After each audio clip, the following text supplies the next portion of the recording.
ఒక అందమైన గ్రామంలో రాము అనే చిన్న బాలుడుండేవాడు. రాము చాలా పేదవాడు కాని ఎంతో నిజాయితీ గలవాడు. అతడు ప్రతిరోజూ పాఠశాలకు వెళ్లి చదువుకుని సాయంత్రం తన తల్లికి పనులో సహాయం చేసేవాడు. ఒకరోజు రాము పాఠశాల నుంచి ఇంటికొస్తూ నదీ తీరంలో ఆడుకుంటున్నాడు. అప్పుడు ఇసుకలో ఏదో మెరుస్తూ కనిపించింది. దగ్గరగా వెళ్లి చూసేసరికి అదొక బంగారు ఉంగరం.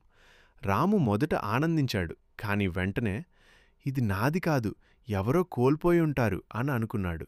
అతడు గ్రామంలోకి వెళ్ళి అందరికీ వినిపించేలా, ఎవరైనా బంగారు ఉంగరం పోగొట్టుకున్నారా అని అడిగాడు.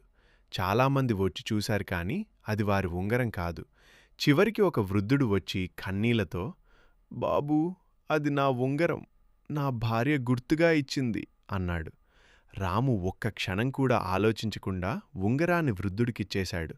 వృద్ధుడు ఎంతో సంతోషించి, మీ నిజాయితీ చాలా గొప్పది బాబూ అని ఆశీర్వదించాడు.